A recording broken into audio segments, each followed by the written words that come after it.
Good afternoon. Please note, this session is being recorded. I encourage you to use the Q&A fields as we will be taking questions later in our discussion. Type your questions in the Zoom chat or Facebook comments, or text your questions to 22333 and type JHUWL in the message. Again, I do encourage you to use the Q&A fields as we will be taking questions later in our discussion. The session is being recorded, and I do ask that you use the Zoom chat or Facebook comments. Text your questions to 22333 and type JHUWL in the message. Thank you for joining the Just Us Dialogue Series. My name is Michelle Spencer. I'm a faculty member at the Johns Hopkins Bloomberg School of Public Health, and it is my honor to serve as your moderator this evening. The Just Us Dialogue Series highlights various social justice issues that have plagued our country for years. We are at a critical moment and a critical juncture. As a community, we plan to share resources, share information, and address concerns in ways that are both helpful and current. This series allows for cohesive conversations around justice. And so today, our discussion will focus on protecting youth of color. We know that resource-strapped and resource-deprived communities face unequal burdens of economic, social, and health disparities.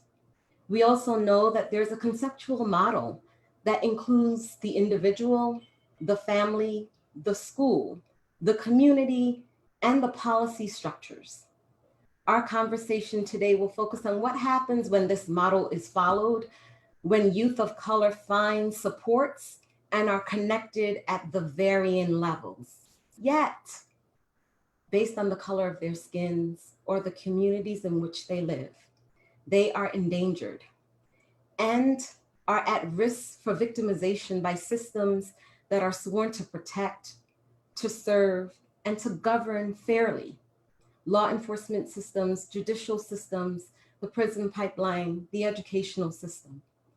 This space is a safe space, a renewing of commitment to youth, to their voices, to their bodies, to their lives, to their constitutional rights. Today, I am joined in this discussion by an esteemed panel that includes the Honorable Judge Martin Welch, who retired in 2014 after more than 21 years of distinguished judicial service. Professor Vanya Jones, Associate Professor in the Department of Health, Behavior, and Society at the Johns Hopkins Bloomberg School of Public Health. Ms. Nancy K. Blackwell, child welfare professional with over 20 years of experience in human services for social and public health organizations here in Baltimore and nationally. And Baltimore attorney Derrick Hamlin, whose legal expertise includes criminal defense, civil litigation, and the entertainment industry, to name a few. To begin, my first question is going to focus on the history of the issues. And I ask you again to please use the chat to share and ask questions, as well as Facebook. So again, my first question is to Professor Jones and to Ms. Blackwell.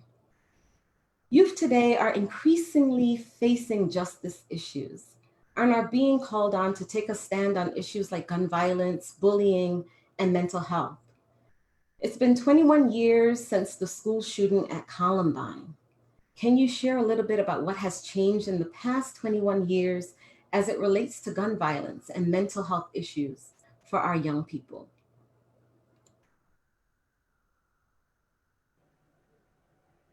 I'll go ahead and start.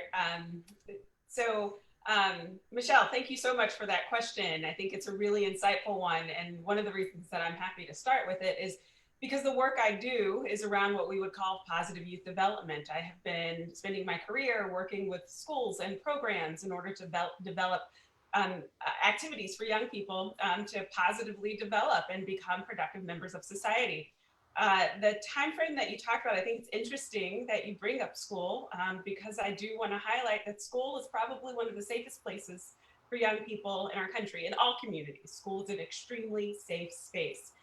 You mentioned Columbine. Those mass events are tragic and they're sad. And there's lots of things that go into when those mass events happen. But young people around the country, like in Baltimore, experience violence often in the communities where they live. Believe it or not, mass events and shootings that happen in urban schools are actually pretty rare. They're very rare. But what we know, if we think over the last roughly, 15 years, violence in schools have gone down. And, we've seen this steady trend. And when we think about the most common forms of violence, it's often young people fighting. If you think about the developmental stage of a young person, they tend to get into a fight. Think of all the young people, it happens. But we know that it's been going down, fighting, weapon carrying, all the things that you would consider youth violence in schools. What we know that decrease started around 2000, and we have evidence that shows that it's been steadily declining. The other part around 2003, 2005 that we saw starting to increase in schools actually were school police. They're often called school resource officers, titled simply SROs typically. We've seen an increase in school police. So the one thing that we know that has happened in most school settings, particularly urban school settings, is the involvement of young people with police in their school settings. Now you might ask, it's been going down. Well, we know the trend started. It's been going down. Some of the things that we attribute it to is the type of work that I do. It's getting schools to do things like have strong Act for School programs that tailor towards the strength of young people, developing their skill sets to communicate, developing their higher learning skill sets.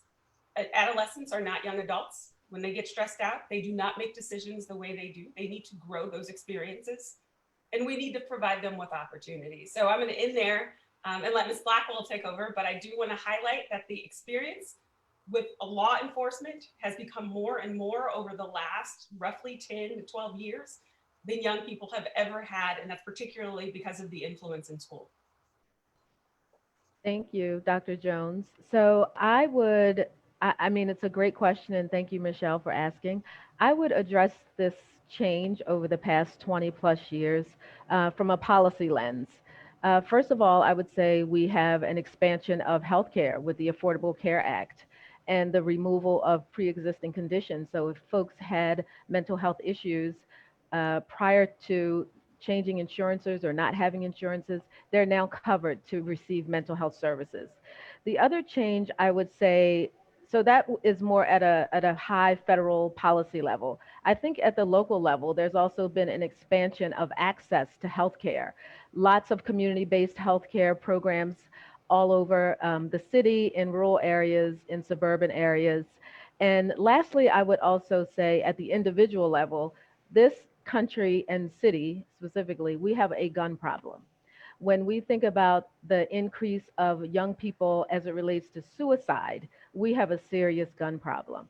Most of the suicides in this country are 50% of those suicides or attempts of suicides happen with the use of a firearm. And when you look at young people 15 to 25, suicides that's the highest form of death for young people.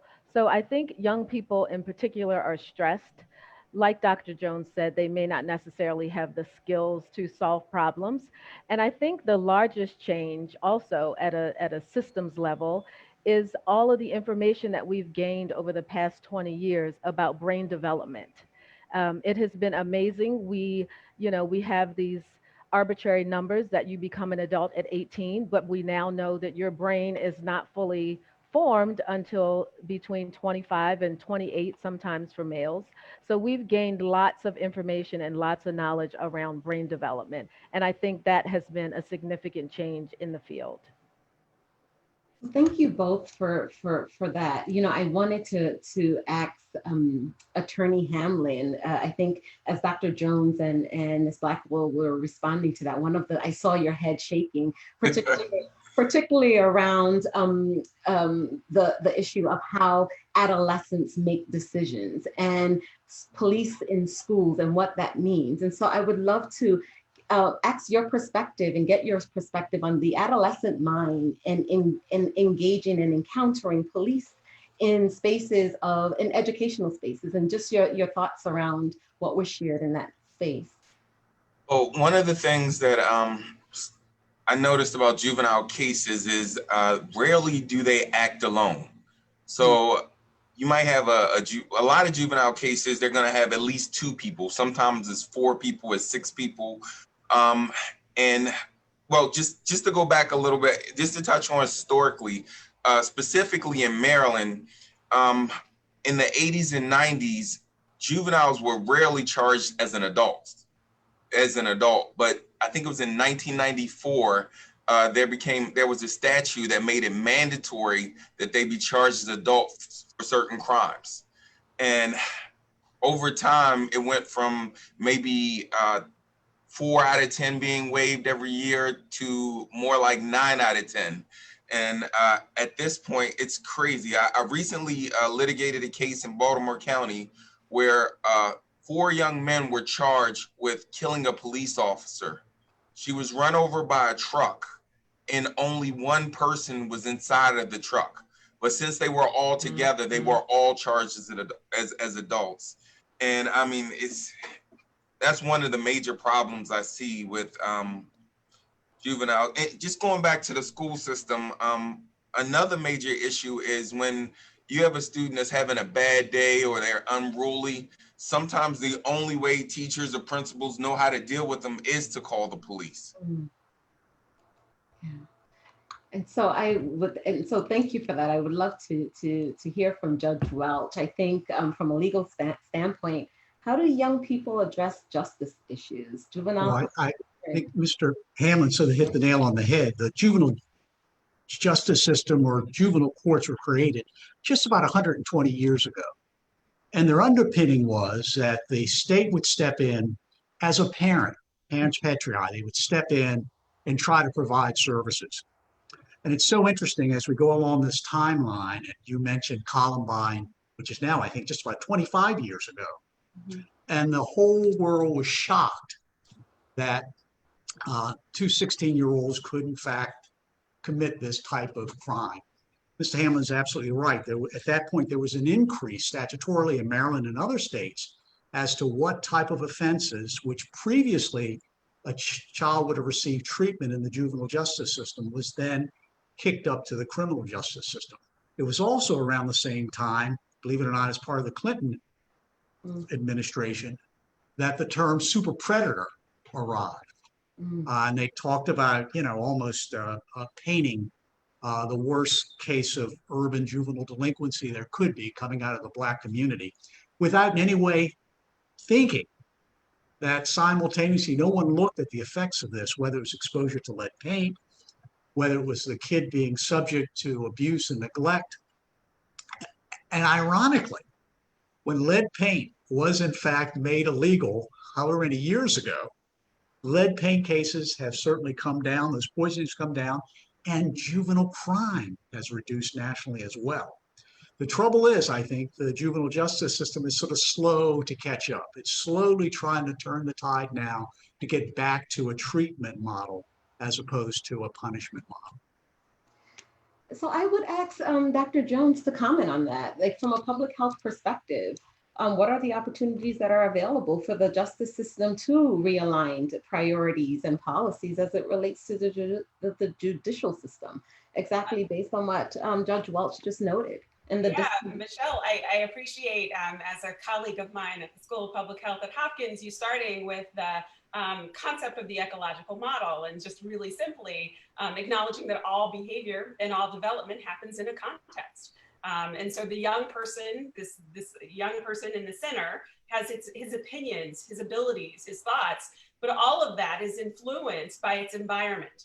Environment is social. It's the people who are around you, it's the access to things you have. It's also the physical environment. It's things like solid nutrition when you're young and in utero and growing up. It's things like healthy, safe housing when it comes to being able to sleep at night, being able to not have lead poisoning.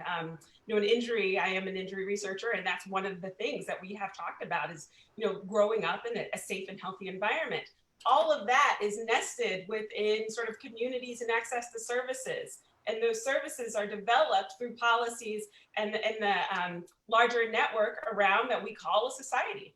And I think the one thing that Judge Welch really sort of, tapped into is this notion that context looks different for Black and Brown children. And what that has done is provided a real platform for the inequalities that we see in a lot of ways, and how young people have access to just, growing up safe and healthy. And so the first thing that I want to point out is, it's not just one thing. When we think about, I mentioned schools because schools are very important to the development of young people, but they're not the only thing. Having had parents who are able to engage with you in a healthy and safe way because they've been given enough resource and adequate service in order to do that when you, again, were in utero is important. Being able to make mistakes. I want those of us who have not made mistakes as a teenager to raise our hands and know that that's the time of life where this happens. Some of us, or young people that we know, the stakes are higher when they make the same mistakes as other young people, who then, to Judge Welch's point, get treatment. Adolescence is a time of development. When you're stressed out, when you're upset. Sorry, I don't want to take up too much time, but I do think this is a really important moment for me to share this story. Elijah Cummings held a trauma event here in Baltimore last summer. A young lady spoke, and she talked about the first person she lost to violence was in kindergarten. And she had to go to school the next day. And this was a kindergarten classmate. No one talked about it. She lost the next person in middle school. This was to violence. She went to school the next day. No one talked about it. She lost a family member. She said she got angry. She was dealing with the stress of all of this, but there was no platform by which for this young person to develop in a way that was devoid of all of this experience. And so I think, to the point of how do we help young people, I think we do things that acknowledge that there's a difference, and that developmentally we need to be thoughtful when young people are having a hard time. And for Brown young people, we're not thoughtful. We tend to criminalize them. Yeah, and thank you for that, Dr. Jones. I think that piggybacks exactly on what Judge Welch noted, and also Ms. Blackwell in her opening remarks regarding mental health and mental health supports and clinical supports for our young adults. And I would like to ask Ms. Blackwell, thinking about this in terms of young people on the front lines and raising their voices, be it high school age or college students, and are now on the front lines of racial protests across the nation in different ways. They're challenged by their employers. They use social media platforms. They started protests on college campuses. What's driving them so strongly to act against racial injustice in this country at this time? I piggybacking on also on what Dr. Jones said, these are adolescents. And so this is a time of renewed energy around this. And yet we are dealing with COVID when we're saying isolate and social distance and physical distance. And yet young adults are saying, I need to be on the front lines in this particular way. So please, your thoughts. I think that young people are showing us their strength and their resilience, and I applaud their fortitude to get on the front line. I think the main thing that is driving our young people to get on the front line and to protest and to raise their voices is that they see themselves in so many national victims. How many young people have gone to the store to get Skittles and an iced tea? They see themselves in Trayvon Martin. They see themselves in Tamir Rice. Young people have little brothers and little sisters that play with their toy guns and water guns. So they see themselves. And, our beloved Freddie Gray here in Baltimore City, what do you think they feel when they know that Freddie Gray made eye contact with a police officer and was chased down and lost his life? They see themselves.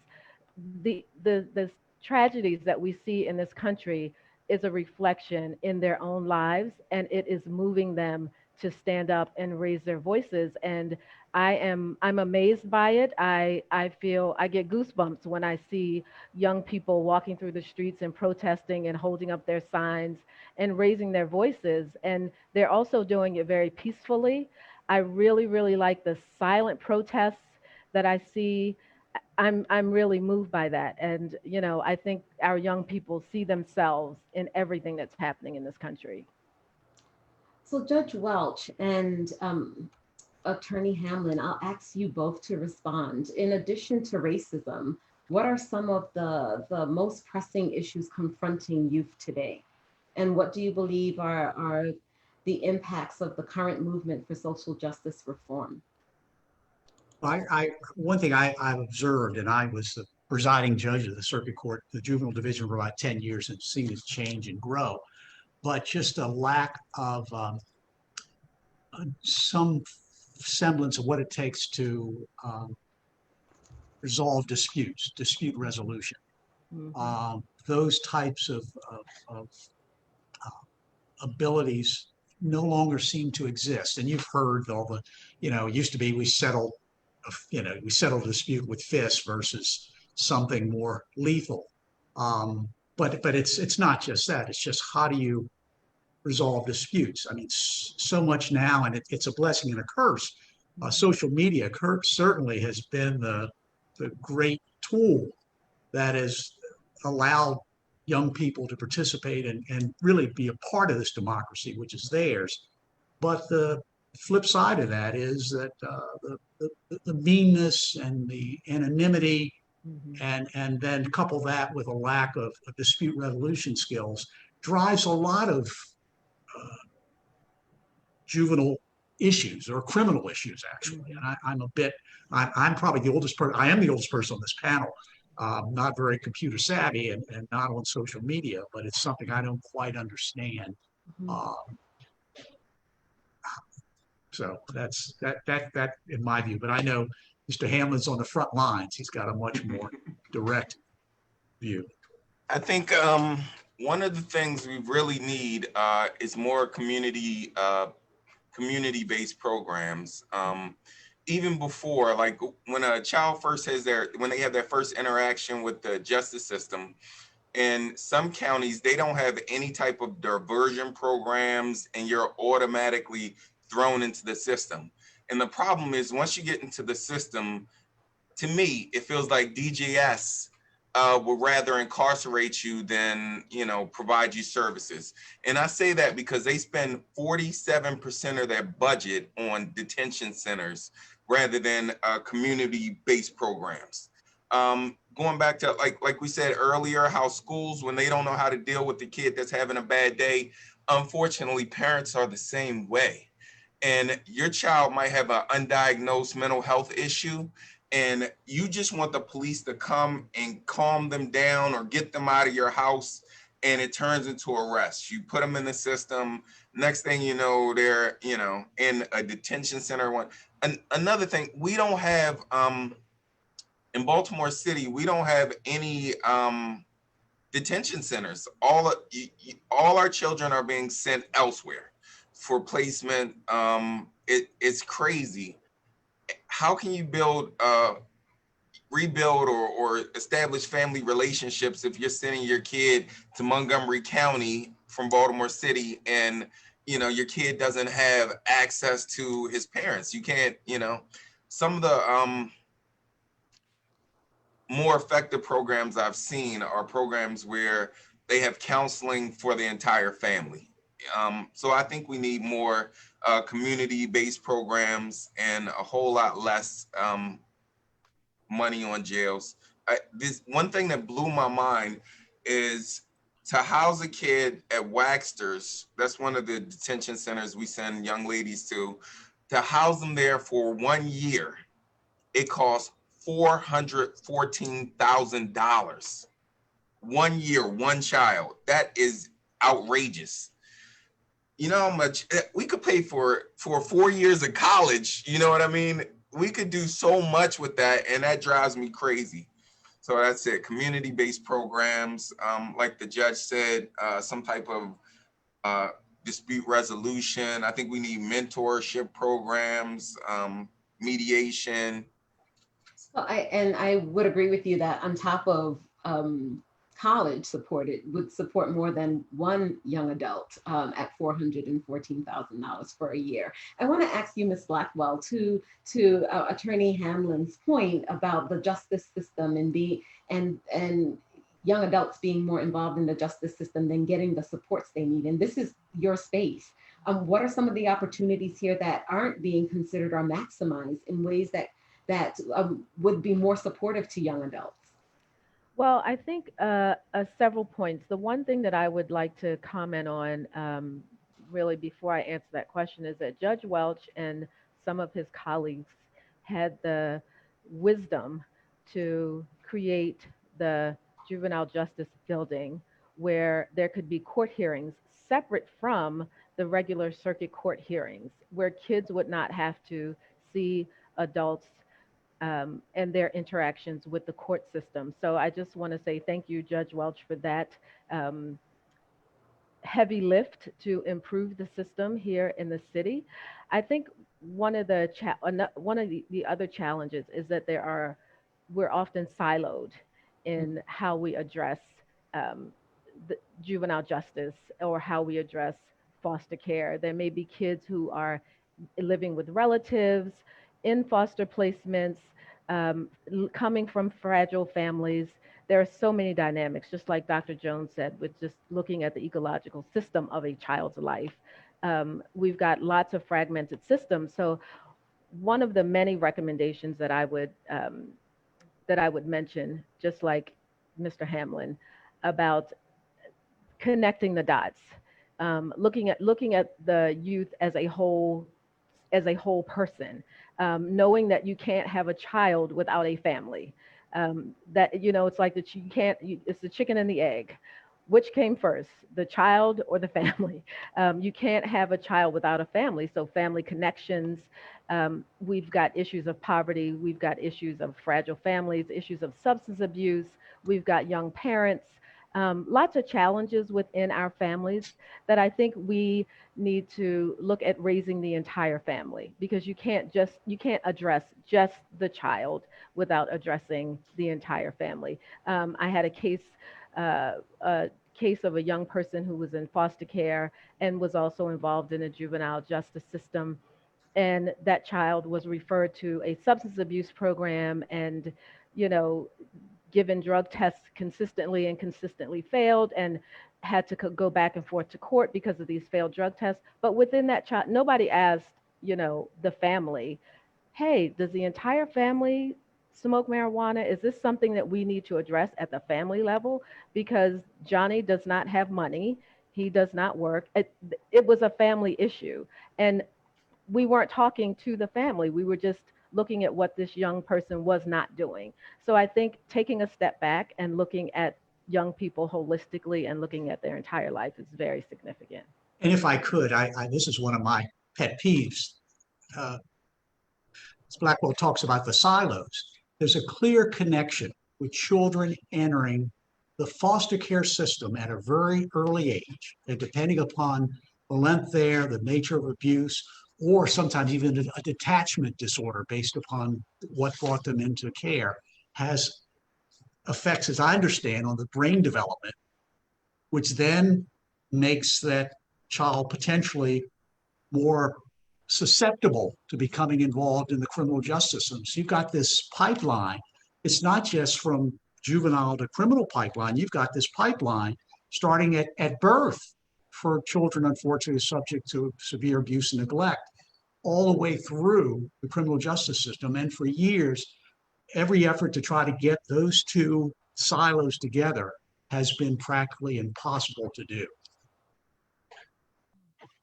So thank you for that. We have several questions coming into the chat, and so I want to lift a few to Judge Welch at this moment. One of our viewers noted that you mentioned conflict resolution. Could you please address the use of or potential use of restorative practices This individual noted that several Baltimore City schools brought the daily wrap into schools, where in homerooms students could talk through concerns.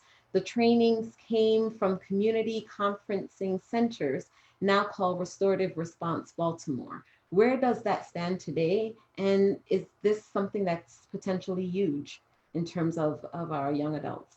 I have to apologize. I'm retired and I'm not on the ground every day, so I'm not aware of specific programs, but anything or the various types of programs, obviously, and whatever they might be. And there might be an assortment of programs that could teach young people how to resolve disputes. It's not so much that you called me ugly on Facebook and therefore I'm going to beat you up. Yeah, yeah. You know, it's not that. There are other ways of resolving those types of conflict. Michelle, as someone who does work in schools and works on youth violence prevention and conflict resolution, two thoughts on that. I think there are a lot of great programs out there that have sort of evidence-informed components. My two caveats to bringing programs in the schools that are prepackaged is, one, I usually tell people when I evaluate a program in a school, if you've been in one Baltimore City public school, you've been in one Baltimore City public schools. Schools are like people. They have personalities. They have structures, and who runs them and how they run is very important to the program you deliver. You need to understand that. If you're talking about conflict resolution and the infrastructure of the school does not model what you are talking about, there's going to be some real cognitive dissonance for those young people. And by that, it means that something's happening, but the reality isn't matching what's happening. And they're going to pick one, and they're probably going to pick the one that's being most modeled. And oftentimes, that's not what we're talking about when it comes to restorative justice. So that's my first point. My second point is, if you want to do that, it really does need to bring in the whole family. I think Ms. Blackwell pointed out, these things don't happen without families. When I first started doing work in schools, I used to say working with parents is so hard, and it is. And it is because it's extremely important. Yeah. Parents are the voice that young people rely on, good, bad, indifferent, however you want to call it, when they are making certain decisions. That's the voice they tend to hear. It was their caregiver. And that's the one that we need to make sure, if we're going to teach something, that A, we're not fundamentally going against what their parent would suggest. And B, that the parent sort of supports what's happening in schools. That is a relationship that we always need to be mindful of. So restorative justice programs are great, but I think there are some caveats as to how they work and what we should think about when we implement them. Absolutely, and thank you for those points, Vanya. And I would say, as Ms. Blackwell noted, in terms of treating the whole person and not just trying to treat the child and expect a result that isn't inclusive of the entire family model.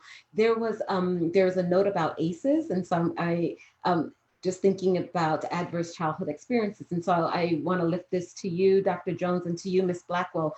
There was a note here that says, I hope that we will address trauma. And I know this is your space, Dr. Jones, and your experience as well, Ms. Blackwell. Every child growing up in a largely Black neighborhood, and especially an impoverished neighborhood, has experienced trauma. Shootings, incarcerated family members, witness to drug use, poor parenting, are sadly prevalent and thus affect even children in their neighborhoods who have stable families. And yet their teachers, predominantly white, aren't trained to approach their classrooms from a trauma-informed basis. Your comments, your perspective, your input, your thoughts. We can't talk about young people without talking about trauma and without talking about ACEs. And, we talk about and how it impacts brain development. I think that is the most important piece. If we have a young person, even in utero, sometimes we don't talk about the in utero trauma that young people experience and what that leads to as a young age, and attachment or detachment disorders, like Judge Welch said, and what that looks like. I think we have to constantly talk about trauma. And I think the one thing that I learned recently about trauma, and I'm going to use that word lightly, is that we all experience it. Um, we all experience it differently. It's not a blanket for every person, and it's not the same for every child. And every young person deals with it differently or not. Um, so it's like, it's like that Crayola box of 64 colors and you want a blue crayon. Well, there's green, blue, yellow, blue, what is it? And that's how I would describe trauma. It is so colorful and very different for each and every person. And I think we have to look at our young people as individuals, and we can't just, have blanket thoughts. Everyone is an individual. Thank you. Dr. Jones, any comments? Yeah, I think this is where I often go back to drawing on my core public health experience around the ecological model. So the idea here is that within that young person, trauma, two people can experience the same event. And some might have a catchment, a system, a network that helps fortify what they need in order to survive it in a way that helps them develop and to go on. Someone else might not. And what that means is very different. And I think to the point of how we approach young people is we need to be mindful. We need to think about what's the least of us in that space and how do we provide that service. Again, we can't assume that everyone is going to be able to address it in a way that we think we would or we think is appropriate. If we're providing the service, we need to think about that person who's most vulnerable. What does that look like? And that's from schools to pediatricians' offices to the juvenile justice system. And young Black and brown children are far more likely to be vilified in that space and expected to perform better than other people would. Yeah. I want to lift this question for Attorney Hamlin, a question that comes from our chat. Could you touch on some of the laws that unfairly target minority youth, such as the felony murder statute? Okay, that's what I talked about earlier when I talked about how 4 young men were charged with the murder of a police officer. Only one of them was in the car when she was hit by the car. In many jurisdictions, not in many, but in several jurisdictions, they have outlawed or gotten rid of felony murder. In a few other jurisdictions, like I think it was last year, California got rid of, they revised their felony murder statute essentially to say that unless you're the person who caused the murder, then you shouldn't be charged with felony murder. So in this case, you got 4 young men charged with the murder of one officer, and 3 of the men weren't even present when it happened. It blows my mind. But that is my biggest problem and issue with the juvenile justice system. When we start charging these kids as adults, we completely ruin their lives. There's so many collateral consequences from them not being once you're convicted as an adult, even if you got a probation, it's called once an adult, always an adult. So anything else that happens, let's say you do something else, you violate your probation, you go to adult prison, even though you might only be 16 or 15. Also, having a felony, if you're charged as a juvenile, the whole purpose of the juvenile system is to rehabilitate you, to get you services, to rebuild you, to rehabilitate you. But in the adult system, they don't receive a lot of these services. The education is lacking. It affects your ability to get employment, education. You can't get financial aid with certain crimes. You can't get public housing. You're treated as a felon before you've even started your life. And unfortunately, that affects our community more than a lot of these other communities. Also, felony murder believe it or not, it affects women a lot more, because typically it's the woman who's doing nothing, but she's with a man who does something really stupid. So again, this is one of the ones where she's not a principal actor, but she's being charged and sent to jail for a felony where she was just present. You know what I mean? I'm sorry, I kind of forgot what you asked me. No, that was my big issue, but I'm sorry. Go on. No, please continue, Attorney Hamlin. No, that's all I have to say about that. And if I could, in Maryland, a child age 14 years and 1 day, if charged with murder, is in fact goes into the adult system unless through a process they're able to transfer that case back to juvenile court. But it's rather harsh. It's a very hard line. Handguns, serious assaults, it's age 16. So in many ways, we are statutorily criminalizing children at a much younger age than their minds are. Yeah. So Can I add one yeah, more thing? please, I'm please. sorry. We talked about, I feel like we definitely need a floor for sentencing as well. We talked about the ceiling for charging them as adults, but there should be a floor for charging kids, even as a juvenile.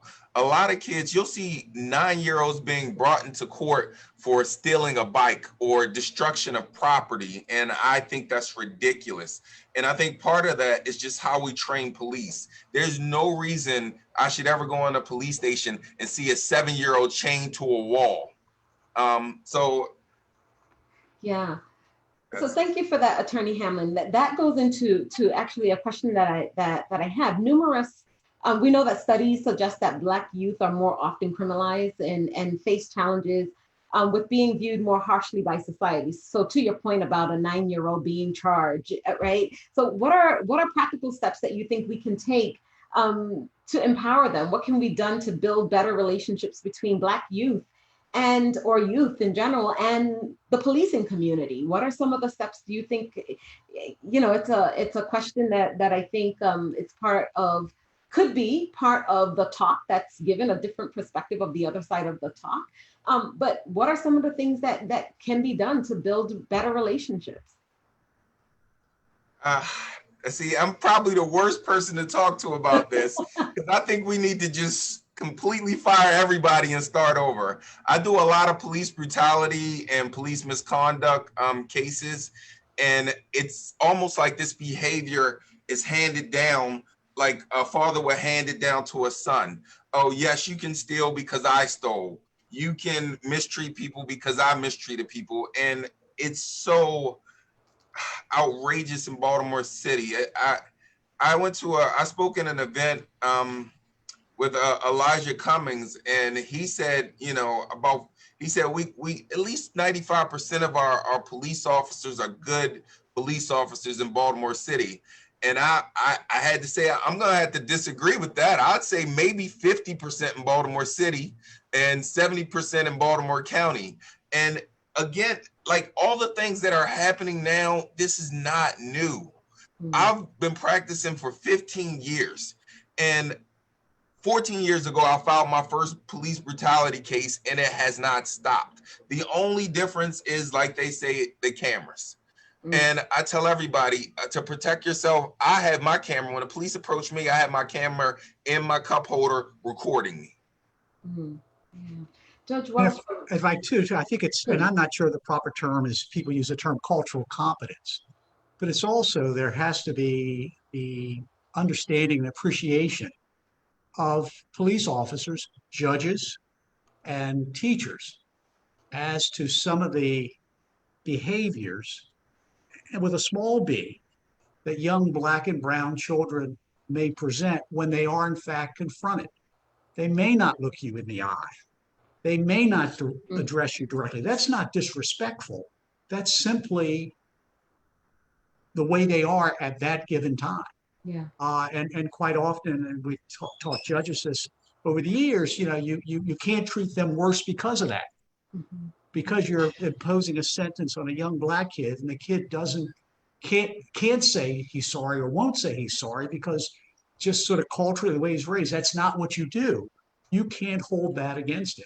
And you can think of all sorts of behaviors on the street where normally police officers do have these interactions with youth. And I think that's what maybe we should push for. So Judge Welch, you just noted that judges are taught that, and that was over a period of time. So what are the opportunities that exist for officers in the same vein of having an understanding that it's not coming from a space or spirit of disrespect, but it's the adolescents and the way that they engage with adults. And I would love to hear your thinking on that as well, Dr. Jones.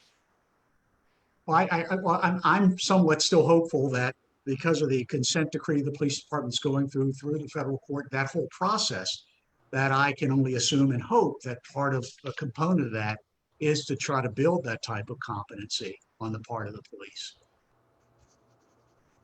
I'm actually going to answer this from a different perspective. Again, in keeping in mind that none of this happens in a silo. I want to challenge those who are listening, and all of us. When you see a group of young black boys or a group of young black kids down in the harbor or around, how do you respond? I've been teased because oftentimes they might be using colorful language. And I will say something like, "So where are we going with this conversation, fellas?" In part because they are adolescents. I'm not saying go up in their space. I'm not saying threaten them. I'm saying be an adult and let them know that you see them as a person, as a teenager. And with that, my first shout out of the day is going to be to my 15-year-old nephew who is watching. Hi, Kenny, in Columbus, Ohio, because it's important to let young people know that you see them and that you are not treating them as though they are the enemy. I think we as a society, again, need to do that. And I think when we do that, it gives them a little bit of elevation to see themselves as productive members. They've been told a lot that they're not. They're told that all the time. How do we change that? How do we take responsibility? Say hi, see what happens. They might not respond. They might look at you like you're crazy, but you know what? Own it. You're the grown-up. Yeah. And imagine what it would be like to engage our young adults. Just imagine what it would be like to engage them. Ms. Blackwell, I would love, here's a question that came in. Between the juvenile justice system, the educational system, and healthcare systems, what transition processes need to improve or be created in order to serve families better? Oh my gosh, I would say one thing. We all have To build strong children, right? Yeah. So I would love to ask this question that's in the chat. How do we as a society confront Black boys and girls being beaten by police in school settings? I'm going to ask the poignant question, why do we have police in schools? I've asked this of school leaders, I've asked this of officials, and they say things like, because we need safety. There is literally no conclusive evidence that police in schools make schools safer. What there is conclusive evidence on is that there's an increase in the justice system of young people who enact with school police. So that's one thing. The second thing, when they say to me, well, they act like mentors and coaches. My second question is, why don't we have mentors and coaches? I don't understand. I think the implication around introducing police to young people early in school, and we're talking some elementary schools, SROs. This isn't just a middle school and high school issue. Why are we introducing the experience of police and law enforcement in the school setting when there's no evidence that they make a difference? So I was reading questions in the chat, and I see that we have a question here. Where is the trust system among these youth, and who do they turn to? Sorry, can you ask that question again? Yeah, where's the trust systems among youth? Like who can youth turn to? And so I think one of the things that was earlier said, so I started by saying this is a safe space to share and where voices will be lifted and heard and respected and bodies will be respected. And so in terms of even understanding that, where are the safe spaces? Where are the trust systems that young adults can go to be able to share any concerns or feel valued and secure? Where are those? Who are those trusted allies for young adults? So I think that's the point where my question around who is being provided funding for to provide service in schools. We know mentoring, it's one of the programs that I often push. You know, solid mentoring program works for young people. It's a trusted adult who's helping them develop who they are, who allows them to make mistakes. Young people have to be able to make mistakes and helps them to think through who they want to become. It's not someone who's giving them that information. But on the flip side, when they make a mistake, the punitive response can be very high. My second shout out of the evening is my third grade teacher, Miss Lucille Duncan. She is on here, and I just wanted to say hi. So the second group is actually teachers. I think the system of education is overburdened now more than ever.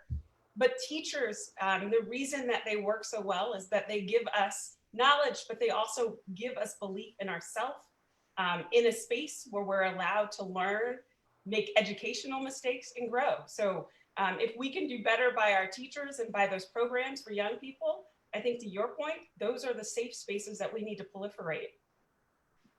And if I could, oh, I'm sorry, go on, but Your Honor. if I could, just briefly, ideally it's at home, but if it's not at home, it's at school. It's not at school, maybe it's church.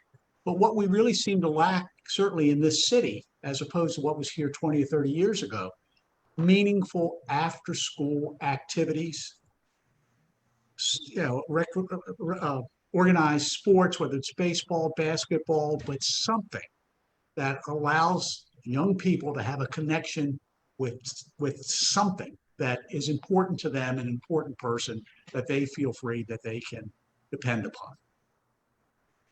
So thank you for that, Judge Welch. And one of the things I was just thinking about is the connection to community and feeling that as an individual, as a young adult, that you're connected to something greater than yourself, and that there's agency in who you are and what you bring to community at large. I am noting that we have 4 minutes. And so here is what I want to do. I have this one question that came into the chat that I'm going to ask Judge Welch or Attorney Hamlin to respond to.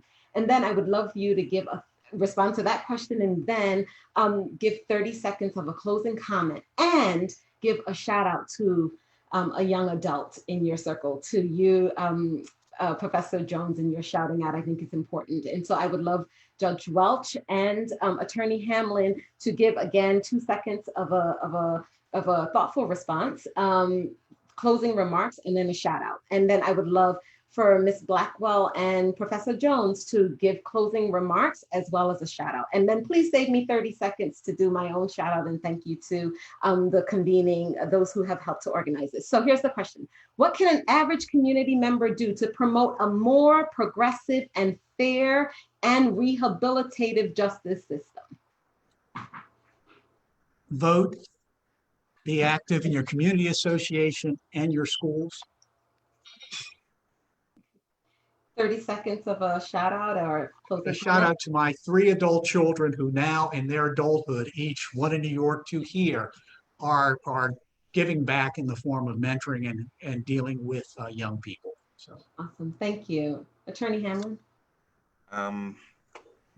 One of the things we have to stop charging our kids as adults. I agree we need to get the police out of all the black schools because they're not in the white schools. And I want to send a shout out to the wrestling team that I coach and all the Randallstown Panthers football team. Our season was canceled, but we're still doing flag, and we're going to have an awesome season. And finally, I want to send a shout out to my family who's watching and my staff. Awesome. Thank you. Ms. Blackwell, please. So in closing, I would just say that our young people are very diverse. The one thing that we did not talk about today, the LGBTQ community, I think we also have to, understand their struggles in the juvenile justice system at the community level. And, I just wanted to lift that up.